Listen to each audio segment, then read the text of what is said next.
Welcome to Golic and Smetty. I'm Mike Golic. I'm Jessica Smetana. Welcome to our Thanksgiving edition of Golic and Smetty. Mike Golic Sr. here, Jess Smetana. So we got a lot of sports to talk about, obviously, but Thanksgiving is coming up, and it is one of the, it's not a holiday season. It's a holiday day, basically. I know some people want to turn it into a season a bit. I feel like it's a week. It's a holiday week to me. Well, I think it's a holiday week depending. Like out here in Arizona, we're not doing a big meal. It's me, it's Chris, it's Sydney and Ben and their new baby, Alex, and 5 dogs. So it's not really, we're not going to do this monstrous meal. I feel it's Thanksgiving week if you are like hosting and preparing, because your prep has to have been started already. So for sure. I don't know what you're doing out there. I know you and Lee are down in Miami, I believe, so you're not by any of your family. So I'm not sure what's happening with you guys. So we actually are driving up to my parents' house okay. With our dog. So we're not making the Thanksgiving meal this year. We're going to like a family friend's house who is ordering Thanksgiving dinner, which I have never had like catered Thanksgiving before. And the reason she was doing that is because like a bunch of her family was coming, but as it turns out, they all have COVID now. So there's going to be 2 massive turkeys for like 5 people. Wow. So that means a lot of what I like is leftovers, and they're going to have leftovers for days. So I'm going to be eating turkey for like the rest of the year. So I hope they get well soon, because it stinks to get sick around the holidays, but there's going to be so much food. And Mike, this all comes off the heels of me realizing like a week ago, I'm not in the mood for Thanksgiving dinner this year. I'm not in the mood for it. I don't feel excited by it. I just feel like it's a little played out. I feel like in my advanced age, in my late 20s, I've done Thanksgiving enough times that I just don't want to eat. I don't want to do the whole thing. I don't want to eat turkey. I'm sick of turkey. I don't want to do like the green bean casserole. I don't want to do sweet potatoes. Like none of that sounds that appealing to me right now. And I don't know why. I'm not in the mood. I love in your late 20s that you're played out. I'm basically, I'm more years than you are older than you. I'm like 31 years older than you. And I have never felt that in my life. I mean, it's once a year where you put all these things. Now, you sometimes have these things separately, but it's a one time a year you put it all together. I'm not going to lie. I'm a little surprised, and I'm worried down the road when you eventually have a family. Is this going to be your attitude for possibility of your young children as they grow up, that you will not experience the Thanksgiving day the way it should be? Here's the thing. My boyfriend Lee, he's on the same page as me, and I really do think it's just the turkey. I really think that I'm not into it. I don't know why, but a couple years ago when I first moved to Miami, Lee came down to Miami and we did Thanksgiving with me, him, and his dad and his grandpa. It was just the 4 of us. Right. And instead of making a turkey, he made a delicious roast chicken. It was out of this world. So tasty. And after that, I think it ruined Thanksgiving for me, because I was like, you know what? You don't have to eat turkey on Thanksgiving. Yes. You can have chicken and it tastes better. You are 1000% correct. There is no rule. Now, it's been tradition, but when our Thanksgiving meal with the crew I mentioned, we are having ham. We are not having any turkey. Oh, no turkey. Wow. We always have, ham. We usually have turkey and ham. And the one thing we have decided over the years, the most overrated part of Thanksgiving is the turkey. It is usually the driest, because I'm a big side dish person. Give me the green bean casserole, give me the mashed potatoes, give me the rolls, give me the gravy, give me a 7-layer salad, give me all of that, and ham or a wonderfully roasted chicken. I'm cool with that as well. So, Jess, I beg you, don't give up the Thanksgiving meal, but go ahead and give up the turkey. There's no reason for there to have to be turkey. Turkey's got a really low floor and a low ceiling. Yes. And I just don't think that it's for me. And it's not like it's it's bad. It's not like, "Ugh, gross, turkey." It's just like, I'd rather eat something Right. else. And this year I'm gonna have 2 turkeys, Mike, basically That's to tough. myself. That's tough And because I think maybe that's why I'm just like, "Oh, man, I just know I'm gonna end up eating, like, an entire turkey on Thursday." I've had a lot of great cooks over the years cook turkeys for Thanksgiving. And when you just eat turkey alone, it's just still dry. You Yeah. need and I forgot to mention one of the other sides, stuffing. Gotta I have love stuffing. stuffing. I So if Thanksgiving was just like, build the whole Thanksgiving meal out of stuffing, and I'm here for But it. I will eat the thanks crap out of it. Thanksgiving Day meal is whatever you want it to be. If you want it to be roast chicken and stuffing, and if you like cranberry sauce or whatever you like, make it that. I mean, to me, there is I'm so over it's got to be this turkey and the head of the household carved the turkey. I mean, Yeah, yeah. I'm through that. How about eating what we like? Don't eat something because we feel like we have to eat something. Yes, no turkey at the Golic dinner this time. We are big sides people. We are big ham people. So we're going to eat what we enjoy. And obviously, if you had to pick one dessert is all you get. What's it for Thanksgiving? What's it going to be? Apple pie a la mode, I think. But if you ask me tomorrow, my answer might change. I I'm such a pie guy. I know you are. I can't say no to apple pie. It's the only pie I'll eat with fruit inside because I do not like fruit and I dessert do know mixed. that. Yeah. Except for Mhm. apple pie, I can deal with apple pie, especially maybe if there's a little caramel over the top as well. I Oh, got no yeah, problem with caramel apple that. pie. But Oof. I'm going to go I'm going the traditional way and pumpkin pie. I love pumpkin pie.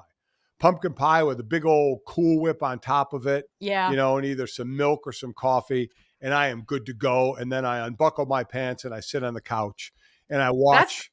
Yeah. the life. Mike, I'm coming to your house next Yep. year. I love a Thanksgiving where you don't leave the house. You're not going to Right. anyone else's house. Maybe you'd like do something a little active in the morning. I'm not like We're not like a turkey trot family, but this year we're gonna do one for the first Oh, you time are. ever. Okay. And I'll figure out if I'm gonna stick with that or not. But like I want to get, my circulation going so I can be as nimble as possible while I'm eating all the sides. And then like you said, unbuckle your pants or just don't wear hard Right. pants. Right. Wear Yep. leggings or sweats or something if you're staying home. And then you just sit there and you watch football and you don't get up. And then if you're an early Thanksgiving family, you eat Thanksgiving dinner for dinner again later. That is the I pro move right That's there. another thing. I love when we eat at like noon or 1 o'clock.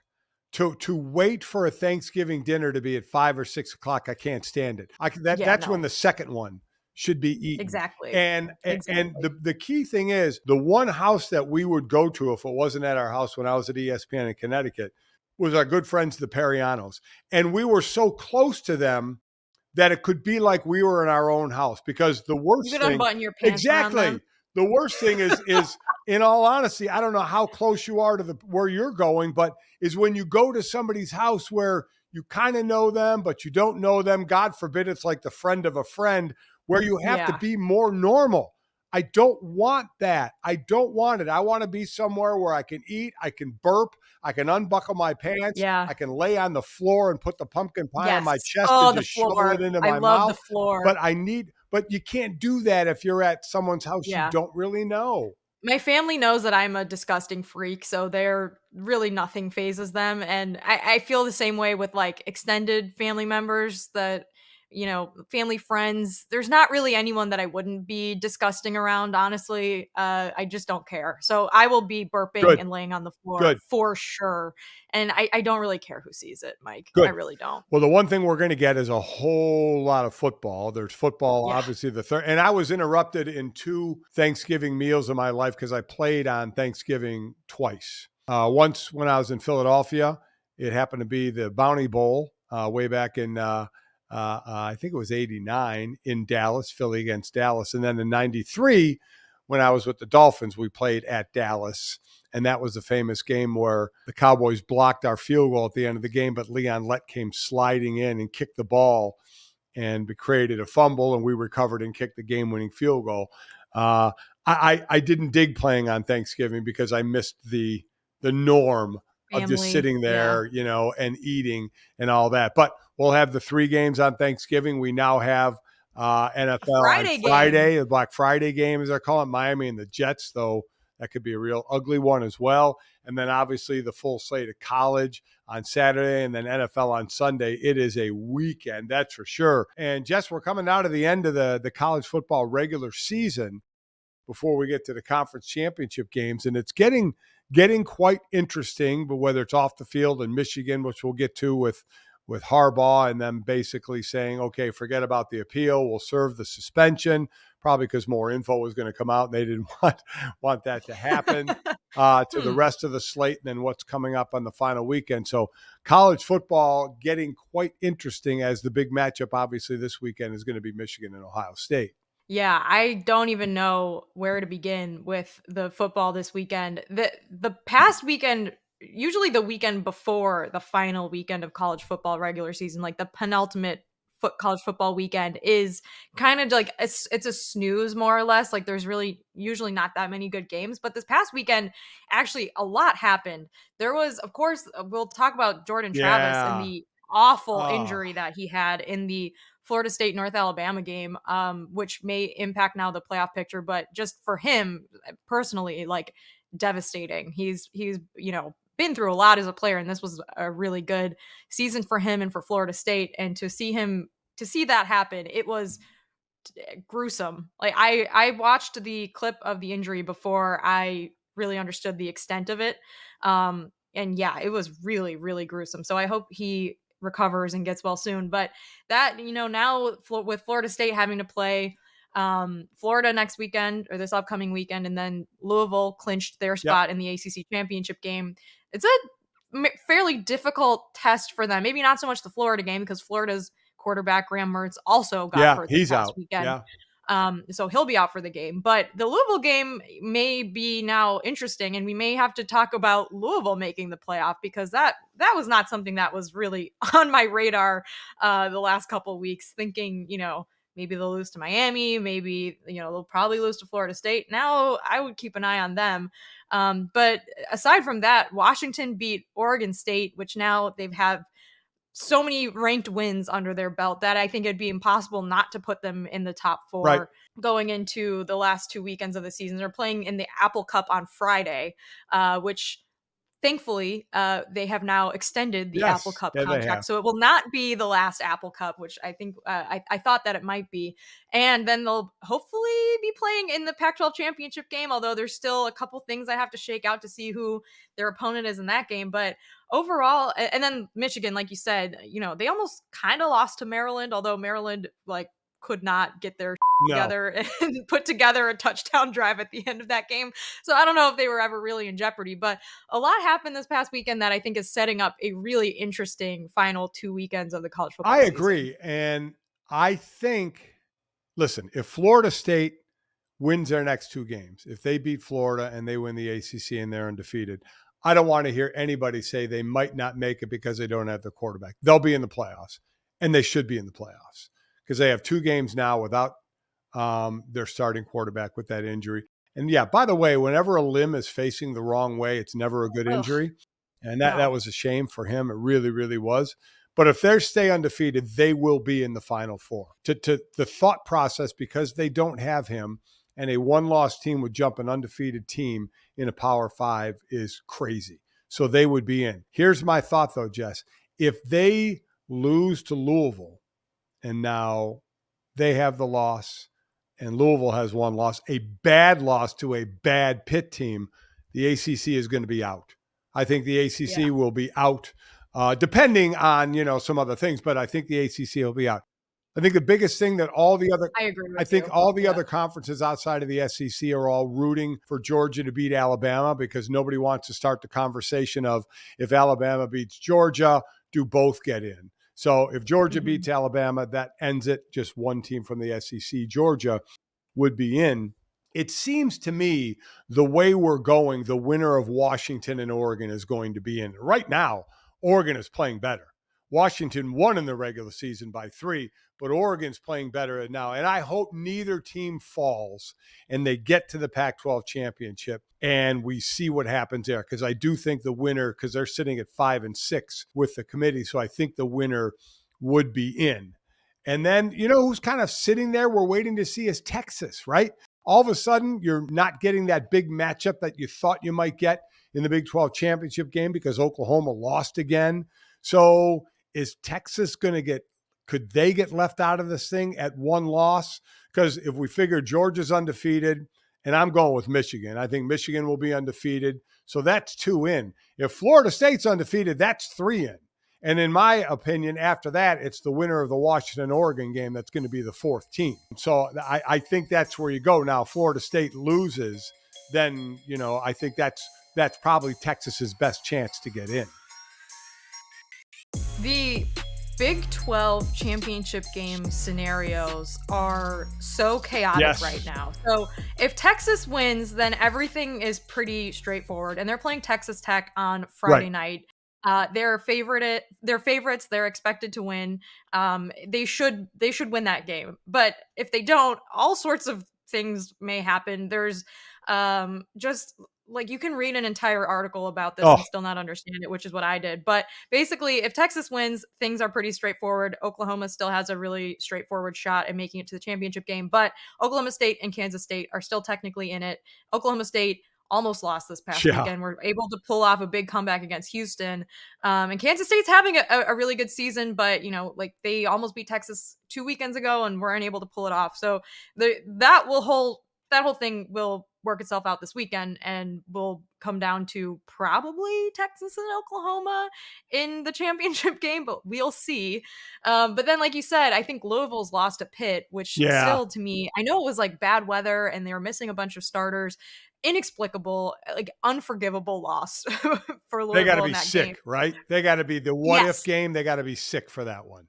Because they beat Notre Dame at home at night, huge win for them. And then they go to Pitt the following weekend and they lose to a really bad, like 3-win at this point Pitt team that had only won, I think, 2 games at that point, and one of their games was to like Wofford or one of those teams. So like just a unforgivable loss for Louisville to have. And I agree with you. Even if they beat Florida State in the ACC Championship game, I don't see a path for them into the playoff with a potential Alabama lingering, 2 potential Pac-12 teams with only 1 loss lingering around. It would be really hard to put them in with that Pitt loss. So as good of a job as Louisville's new head coach Jeff Brom has done this season, like that loss may haunt them for the rest of the season. But they still would have to beat Florida State, which isn't going to be like, that's not an obvious outcome.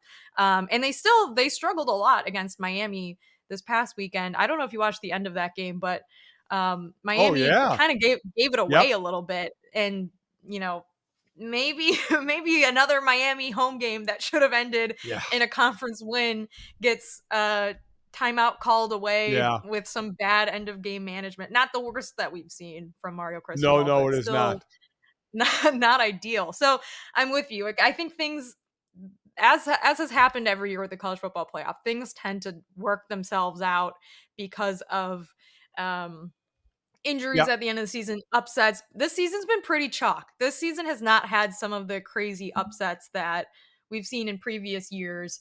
So there are a lot of really good 1-loss teams still up there that have a shot. But I do think after this upcoming weekend and conference championship weekend, we'll have a pretty clear sense of who, the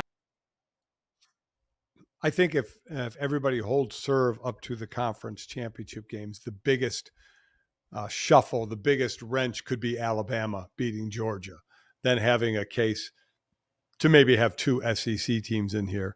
We will see. It's that part's going to get very, very interesting. But we have Michigan, Ohio State, big game coming up. Jim Harbaugh not going to be on the sidelines in this. To me, if Ohio State's going to have a chance, it's Marvin Harrison Jr. That is going to have to be the difference maker here. I think he and Brock Bowers, the tight end from Georgia, are probably 2 of the best non-quarterbacks that are playing in this league right now. I still like Michigan in this game, in the game everybody's kind of pointing to, Jess, in this. I just think overall they're just too good on both sides of the ball and can control the game. They are, but I think the last 2 weekends has exposed maybe a deficient passing game that wasn't as exposed in the previous games when they hadn't had to really play tough opponents. Like kind of didn't really see a lot from Michigan's passing game at all. They're very good at running the ball, and they're very good at controlling the line of scrimmage, and they should be. They're extremely talented, but I am curious about it, especially as Ohio State's getting back to full strength. Like some of their top injured players are coming back, like their running back Travion Henderson. So I hope it's a good game. I think you're right. I think Michigan wins. I think they're a better team, but it may be more interesting than maybe you thought it might be after you saw Ohio State play against Penn State and saw how their offense was not the hottest No, thing. no. They still have Marvin Harrison Jr. too. So Thank God. skill position player wise, like they could make it interesting. I, So I'm excited for that one at noon on Saturday. I'm wondering, is the Heisman race going to come down to the Pac-12 championship game? Because you sit there and look, Jaden Daniels has put himself in there. He leads of the three quarterbacks we may be talking about: Jaden Daniels, Michael Penix Jr., Bo Nix. Daniels has 36 touchdowns, Bo Nix 35, Penix 30. Penix leads in yardage thrown. Bo Nix has only been sacked twice. He has the highest completion percentage. I don't know, for Jaden Daniels had a last couple monster weeks for LSU, but they're not going to be last seen, right? They won't be in a conference championship game. The last two really on conference championship weekend that I think are up for the Heisman, that have the best shot, are going to be Penix and Bo Nix. So I'm kind of saying the winner of that game, because I'd imagine one of the quarterbacks or both could have good games, may end up securing the Heisman, because I believe the votes have to be in after that game. Yeah, the Heisman is definitely a thing that like you may think someone should win, but based off of historically who the voters Yeah, have voted for, it's gonna be probably a quarterback from a winless or a undefeated or nearly right. undefeated team that's playing in a championship game. So I'm with you on that. I could see either one of those guys going for it. But Washington played a really tough game against Oregon State this weekend in the rain.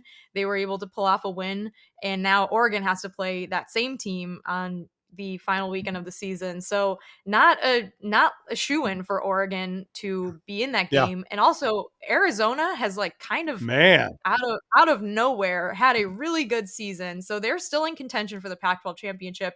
If the Pac-12 division still existed this season, they would have won the Right. Pac-12 South and clinched the championship spot this past weekend. And they're playing Arizona State this upcoming weekend, their bitter rival, who Oh, they're going to is one of the destroy worst them. teams in the Yeah. Pac-12. Yeah, has had all sorts of injury problems. First year head coach Kenny Dillingham coaching them. It's been a really tough year for them. So they're probably going to win that game too. And they were like a 2-point conversion away from beating USC earlier this season. So that would have put them at, I think, 9 wins for the season. So a really good season for Jed Fish and the Arizona Wildcats, which does bring me to, we have to talk about USC losing to UCLA this past weekend, Mike, because oh my God. They ended the season 7-5. They don't have a game this upcoming weekend because of their scheduling. They played week 0. They were supposed to have a game, I think, against BYU that got canceled or something. So their season's over, 7-5. The Caleb Williams return season after winning his Heisman ended really Starting horribly with Notre too. Dame. They're starting with Notre Dame. They went 1-5 in their last 6 games. They beat Cal by a point, Yeah. so almost 0-6. And then like the Arizona game, which was the weekend before the Notre Dame game, they went to overtime and only won because I think Arizona's coach just didn't really know the overtime Overtime rules. So rules. Yeah. really, really bad second half of the season for them. Lincoln Riley has been put on the hot Yep. seat by all the columnists and reporters in LA. What do you make of that? Do you think he might try to leave for the NFL? Do you think he's got to make some major changes there, or do you think this is just how his USC tenure will be for as long as he's I mean, there? yeah, high expectations and low results, unfortunately, for them. And he even said maybe the expectations were too high coming into this year. Caleb Williams is gone. All that talk about him maybe coming back because of the money he could make. And if he doesn't like who picks first in the draft, don't buy into it. He's going to be the number 1 pick in the draft, and he's gone. So they'll go work to their next quarterback. I don't think Lincoln Riley's going to end up in the NFL. I think NFL teams are seeing coaches that come from college to the NFL have a very, very difficult time being successful. I mean, name me the last successful one. We know Jimmy Johnson did well from Miami going to the NFL. But it normally doesn't happen. Last one being Matt Rule, who turned Temple around, Baylor around, and then lasted a couple of years in Carolina before now he's back in college. I think Pete Carroll's probably Pete the Carroll's only another one. one. Yeah, Pete Carroll. And he came from USC, Well, ironically. Pete Carroll and Jimmy Johnson, I believe, are both guys who have won Yeah. Super Bowls and college championships as well, national championships. So, yeah, I think owners now are going to go more toward the younger coordinators, offensive, defensive coordinators, than going to college. But we'll wait and see. Let's end college talk just to tick off the Notre Dame haters even more. Notre Dame will continue to be independent, much to the dismay of, why don't they join a conference? Because they don't have to. And if your team was in the same position Notre Dame was, your team wouldn't either. Okay. Yeah, Exactly. so I don't want to yell and complain all you want. It doesn't matter. Notre Dame re-ups with NBC. What I didn't realize, Jess, is that they've been with them for 33 years, 5 years after I graduated. I graduated in 85. Yeah. 1990, this deal Before started. I was Yeah, born, yeah. okay, stop it. I did not realize it had been that long, but Notre Dame re-ups with NBC.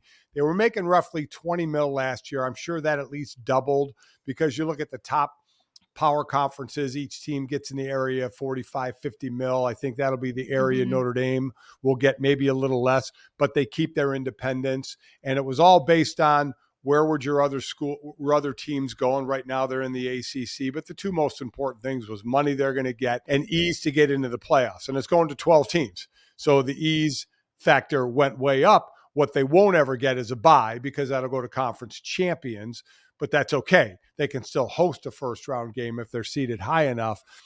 So they have every reason to stay independent. They will stay independent. So Notre Dame haters, go ahead and throw your darts all you want. But as I said, you do the same damn thing Notre Dame's doing if you were in that position. I mean, really? Yeah. No, it's funny because after the last like 2+ years of conference realignment and all of these things happening with teams that are in conferences and teams joining and teams leaving, and like the uncertainty of scheduling and just all of these things that are out of a lot of teams' controls, why would anyone want to be in a conference? It sounds terrible. I don't understand why Notre Dame should want to be part of that. Right now they get to control, for the most part, their schedule. They still have the ACC games, and they do get a cut of the ACC revenue for the Olympic sports, because all their other sports are, in the ACC as well, except hockey and football. So revenue wise, like, they're going to be making about what other power teams are making. And they also can do their own, sponsorship deals and all the other things, like their Under Armour deal. They're going to be fine. The university has a building covered in gold. I don't think money is something that they're lacking. So if independence is important to Notre Dame, which it is, not surprising that they re-upped with NBC. I think it was just a matter of when and how much. Yes. And we still don't Yes. have the exact No. number, so we'll hopefully get that at some point, or maybe we never will, because it's a private school. So may not have to declare that. I think it'll be in the area of doubled, which would be 40 to a little more than that, maybe between 40 and 50, Yeah, maybe. yeah. Yeah, I think the interesting thing here is that the Big Ten NBC deal and the Notre Dame NBC deal now end the same time. So we'll see if there is if NBC continues to do college football after that, if they're doing other things, like what will happen when the end of the 2020s decade is up for both of these all of these football teams. But not surprised that they re-up with NBC. What'll be interesting, quite honestly, Jess, you bring up a great point of when these end. This deal ends in 2029, I believe. Where will college sports be then? Will football have broken away, like a lot of people think may happen, from the rest of the sports and become their own entity, which will then be a shame that, conferences like the Pac-12 have disbanded, and all the traveling that they have to do. So that's going to be interesting, what happens at the end of that deal and where the landscape of college football is. But that's for another day. Notre Dame secures that, locks that up. So they're there, and we have great games coming up this weekend. And they beat Wake Forest. Last home game, always a sad one, man. I mean, a great one and a sad one. I cried when my last game there. I know my boys did it well. It just hit you like I cried, and I was a fan. It hit you like a hammer. I mean, when all of a sudden you're not You're not dressing in that locker room anymore. You're not running out of that tunnel anymore. And I don't mean just for Notre Dame. I mean for any senior at any school they are at, that you're not there anymore. You're not doing it. And then between that and my last game was a bowl game, the Aloha Bowl. When that ended and I knew I was never putting on the Notre Dame helmet uniform anymore, man, I cried again. It's just tough because boom, it's over, and you think when you come there, you have all this time. And then before you know it, the domes or whatever college you went to is in the rear view mirror. And you're like, where the hell did all that You're like, time I go? never even got to eat at Yeah. North Yeah. Dining Hall. What the hell? I kept putting that off and it never Yeah. It's, happened. but congrats to them. A nice win for them. I love the fact that when Sam Hartman went out of the game, they played Whitney Houston's "I Will Always Love You" and put his face up and put him up on the video board. That was hilarious. I love that. I tweeted about it and a lot of people are making fun of me and of Notre Dame and of Sam Hartman because they're like, all right, he was only there for 1 year, like shut up. Yeah. But who Who cares? cares? He has minus the interceptions. He has done the right things. Yep. He has said the right Yep. things. He has already said like one day he hopes that, he could bring his kids to Notre Dame. Like all of those things make Notre Dame fans feel very special and very happy. And so, yeah, the future at the quarterback position at Notre Dame's a little uncertain. We may get Steve Angeli starting Right. next year. You may get a guy in the portal. You may have a third option, mystery third You have option. I don't know. You have Carr coming in. CJ Carr Yep. coming in, big recruit out of Michigan. So I don't blame fans for being sad that Sam Hartman's leaving. It was a fun season, Yep. minus a couple Yep. tough moments, and you honor the seniors when they leave. And he is amongst that group, even though he is like a super senior. And I'm certainly sad that he's leaving. I've enjoyed the Sam Hartman season at ND. It's been overall like a fun season to watch. I agree. Gotten to know him a little bit through the year. He's very, very nice young man, and he's so damn good looking. I think that's the main thing that maybe goes without saying, but when he's on the video board, people are going absolutely if he goes on the nuts video in the board, or stadium. Marcus Freeman goes on the video board, or God forbid they're both together on the video Yeah. board as the best looking coach and quarterback in the country, it gets a lot of people pretty hyped up. So, all right, big college football weekend that is coming up. We'll have plenty to talk about there. But next, we will slide over to the NFL, and Jess's favorite team has made a change that we will chat about coming up next. All right, Jess, a lot going on in the NFL. Big Monday night game, rematch of the Super Bowl with the Chiefs and the Eagles, which we will get to in a second. First, we've seen our second in just a couple of weeks offensive coordinator firing. Ken Dorsey, the OC for the Bills, was fired a couple of weeks ago. And now the team you follow and love, the Pittsburgh Steelers, we had talked about this, and I had rarely, if ever, heard fans like we heard early in the season actually chant for the firing of a coordinator, but they were, and it was Matt Canada they were talking about. And that's exactly what Mike Tomlin did. He relieved Matt Canada of his duties. So they will go forward with a different offensive coordinator for the rest of the year. A team that has basically been outscored by 29 points, yet just finds themselves 2 games over 500 and smack dab in the playoffs, which is just stunning to me. But their offense has been stunningly bad. And now we have this change. I'd imagine you're not very shocked at this change. To be honest, I am surprised. Not that they fired Matt Canada, but that they did it mid-season. That is a very un-Steelers-like thing to do.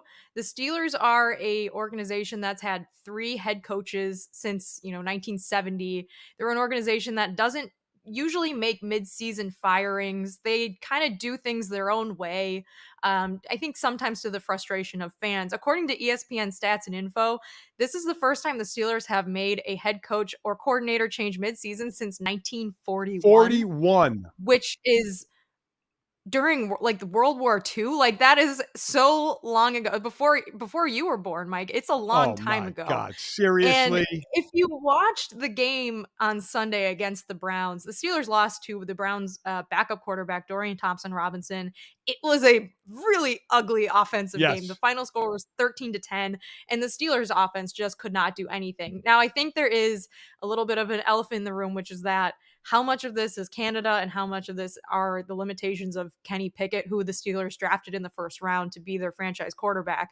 And I do think that you need to look at the whole equation before you blame anything on one Right. person, Yes. because Kenny Yes. Pickett has not been great at the Steelers since the beginning of last season. He has the lowest touchdown rate in league history. That is not what you want from a No, it is not. quarterback. I think there are multiple backups this year that have thrown more interceptions than him, including I think Tommy DeVito being one of them. So it's been a really, really tough offense to watch this entire season. It was a tough offense to watch last season. I think a lot of fans thought Canada would get fired at the end of last season. And I certainly thought that as well. And now I feel at least a little vindicated that I was right. But you had to change something in Pittsburgh because this team wants to make the playoffs. They needed to. You can't fire Kenny Pickett. The trade deadline's over. He's your guy for at least the end of this season. I think TBD what the Right. Steelers will do in the Agreed. future if they have a good draft pick or whatnot. The problem with the Steelers, which is like a good and bad problem, is that they're always good enough to get a worse draft pick than they probably need. So it's, winning 9 games. If you're Mike Tomlin, it's great. He's never had a season below 500, but that generally means you're not going to get a super high draft pick. And so you're going to draft late in the Yep. first round and get someone like Pickett, who, and granted, he was the first quarterback off the board in his draft class, but he was a quarterback that I think a lot of teams thought maybe would be like a second or third rounder, not a first rounder. So anyway, all of this is to say, now that Canada's gone, I don't know who the Steelers are going to put in his place to call plays for the end of the season, and I don't know who they're going to hire going into next season. But I think the pressure's really on for Kenny Pickett because now there's no more excuses, right? Like if he continues to not be accurate, to not have a offense that can move the ball, that can score touchdowns, that can play efficiently, you have one less person to blame. So it's been a really, really ugly offensive season for the Steelers. But like you said, they're still somehow in the hunt to make the playoffs. And now I think their chances have probably improved slightly after making this firing today. Quick on the 1941, last time they made a change during the season in 1941. The person that was let go was co-owner Bert Bell, and he fired himself. That's amazing. How about that? So Bert Bell was the Eagles founder, I believe.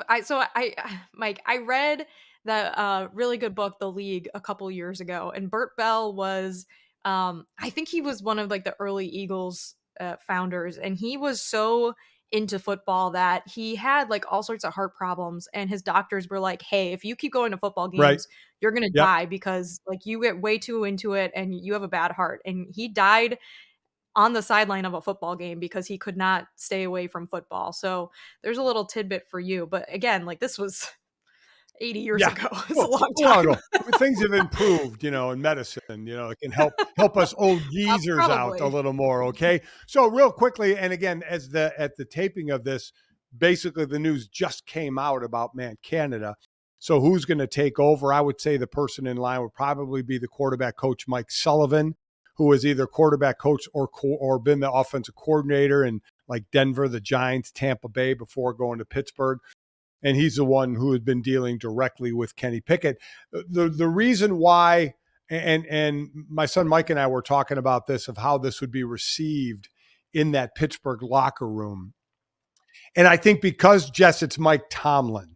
Mike Tomlin is about as respected a head coach as there is by the league and other coaches and by players who have played and who are playing now. So I think he gets the benefit of the doubt in making a move like we talk about with the Steelers that is not normally made. I think Mike Tomlin has the respect that, okay, if he thinks this is what we need to do, and then we'll see how it works. Because one thing we don't know, I don't know the relationship of Matt Canada and Kenny Pickett. I know Matt Canada because I covered him in college. Is a very type A personality, really believes in what he is doing is the right way. So I don't know what the give and take was with he and Kenny Pickett because Kenny's a young quarterback. I have no idea. But obviously Mike Tomlin felt there needed to be a change, and that was the easiest change to make. So let's see what happens now. Do I expect this offense to now go 400 yards every week? Absolutely not. They don't have that in them. But you're not looking for the system isn't going to change, but how plays are called and what plays are called could be Yeah. mixed up.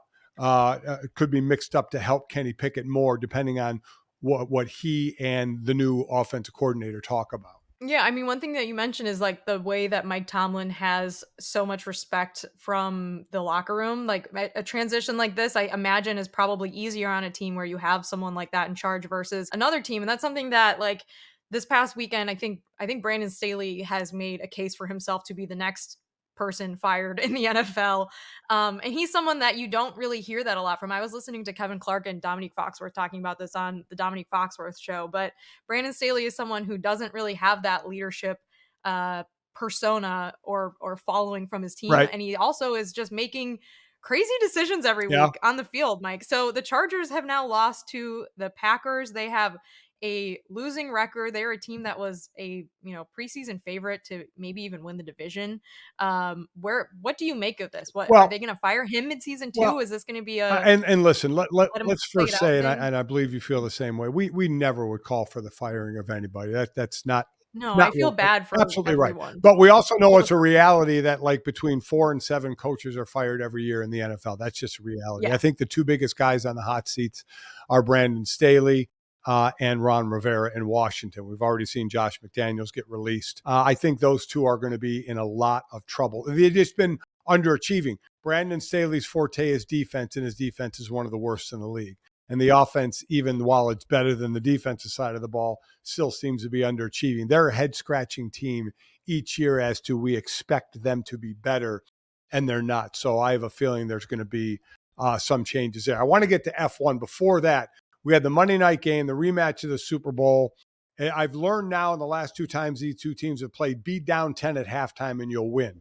In the Super Bowl, KC was down 10 at halftime. They won. Monday night, Philly was down 10 at halftime, and they won. So I'll put it to you this way, because they're still two of the better teams in the NFL, if not the two best teams in the Yeah. NFL.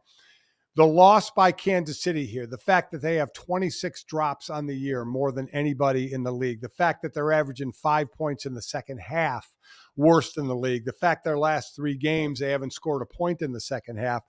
Do you have concerns for them going forward, and you know where they want to get back to the Super Bowl and win it with the way they're playing right now?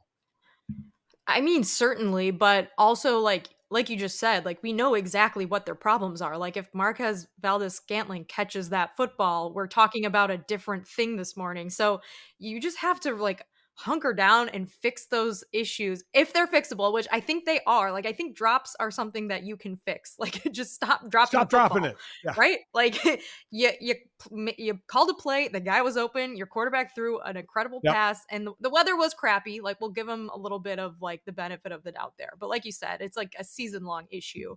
But we know exactly what their problems are, and they're still sitting at 7-3. And now the Eagles have moved to 9-1, which is pretty good. They only have that one kind of inexplicable loss to the Jets in there. So you know exactly what your issues are. Fix the issues. You still have time. It's only November, and I'm slightly worried. Yes, like these may be things that come back and bite them in the playoffs. But I also looking around the AFC, especially now that Joe Burrow is out for the season, Mike, I don't think I'm that worried. I maybe I should be more worried. I'm just not that worried about the I'm Chiefs. not either, because I don't think the AFC ended up being as deep as we all thought. All right, we're going to Vegas next. Coming up. Mike, the Las Vegas Grand Prix finally happened this weekend, and I slept through the entire thing. I told you Oh, I was going to sleep through it, and I followed through on my word. But what was interesting was that the practice sessions, which took place earlier in the yeah. weekend, ended up ending like as I was waking up the following morning because there was such a long delay from a humongous fiasco that almost wrecked the entire weekend for Formula One, which is that a water Yep. valve cover um, was sucked up by Carlos Sainz's Ferrari into his car during the first practice session in Las Vegas in front of thousands of paying customers, and then the race organizers had to figure out a way to cement them down so that it didn't happen again. It 30 took of them. hours. 30 It of took those things they had to put sand and asphalt in. I mean, my Yeah, and God. there was tons of damage to the Ferrari, and Carlos Sainz ended up getting a grid penalty, even though it wasn't even his fault. Like this was Crazy. it's crazy. But Formula One's gonna Formula One. I don't understand how the FAA works. I never will. But they ended up cementing these things down, filling the water valves with like cement and stuff, and like I don't know. It looked kind of messy, but it ended up working because then they started racing again, and things were pretty much okay for the rest of the weekend. But what ended up happening to these poor fans was that Formula One organizers had to send them home before practice resumed because it was so late at that point because they started this event so freaking late, which I was complaining about for months. It was so late that the organizers and like the workers at the event essentially like timed out. Like they couldn't stick around to make sure people got home safely and like to work the Right. event basically. So people paid to go to the Formula One practice session and saw 8 minutes of cars zooming by before it was stopped. Then a lot of them waited hours to watch it resume. It didn't end up resuming in front of fans. They got sent home. And Formula One said, here's a $200 Yeah. voucher to our merch For store. merch store. I know. And so now there's a class action lawsuit. It's crazy. So overall, so we had that, and I talked about this. I was in Vegas the week before doing a Raiders game, and I had talked to a lot of people, and they were very, very disheartened, disappointed, especially the locals who were looking to make some money, whether it's tip money or overtime, talking about how the hotels were 30 and 40% full. Talked to one guy who said he got a room for like $18, and people that were paying thousands for a ticket, or I should say that there were seats that were available for thousands of tickets that remained empty. So there was a lot of the local people not happy about this. So then we had the fiasco for practice, and then everything else ran pretty smoothly. Verstappen wins, which isn't shocking. We had right out of the gate in turn one, we had issues right in the start, but that's not the first or last time. We'll see that. And last I thought I heard it brought in 1.2 billion to Las Vegas. How that gets dispersed, I have no idea, but I know a lot of the local people are not happy in how it all happened. There's some like event tax that Yeah. Formula One's like, we're gonna pay our taxes. So Don't worry. in People your money. mind, when you do your F1 pod, did this work? I thought that going into the podcast, I just recorded with Spencer Hall, which people can check out when it's out. It's called DNF. Spencer was at the race. He does some F1 stuff with ESPN, so he was there. I thought going into talking to Spencer, the answer would be like, it probably came out in a wash because the race was actually pretty exciting, but you had all this background craziness happening, especially with locals being pissed, like the fans, everything that you just mentioned. But Spencer's overall reaction to it was like, this was a success. Like this race actually worked. The circuit actually worked. It was a pretty fun circuit to watch. Like we talked about how the street circuits generally you don't get a lot of like overtaking, but this one had long DRS sections Yeah, and two of there them. was a lot of Yeah. overtaking. There was safety cars, which kind of jumbled things up too. It had really fast straights. It had some slower corners. Like the circuit worked. It looked incredible under the lights in Las Vegas. Like I have to give them credit because I think the entire point of this event was like, what if we raced down the strip? And they did, and it looked really cool. And it was a fun race. Max Verstappen won. I mean, we knew that was going to happen, but he almost didn't. So it was a real race.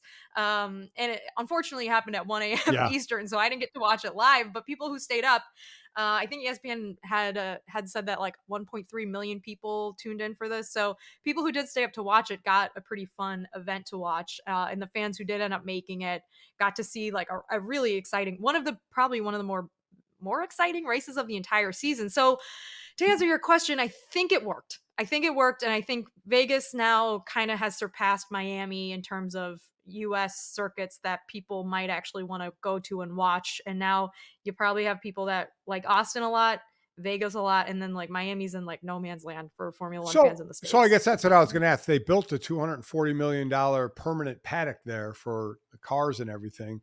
So the race, you think the race will have no issues being back there again? Now, Max Verstappen was not happy at all. He said they're doing 99% entertainment and nothing about it's just a big party to people. They're not really having people learn about racing at all. So he wasn't ecstatic about it. But do you think it is in the circuit to stay? I do think so, and I think Max Verstappen brought up a lot of really good points in that interview question, which, if people are interested, they should listen to it. There has been a, like, Super Bowlification of Formula One in the United States that I think has rubbed a lot of older fans and European fans especially, and, like, real diehard racing fans the wrong way. But I do think that he said that not knowing that the circuit would probably end up being as exciting as it was. So at least you get the benefit of, like, this was a real race. This wasn't just a parade down the strip and no one gets to pass anyone and then we all end in the same position we Well, started can I in. ask you a quick, I know we only have a few seconds left. A quick question though.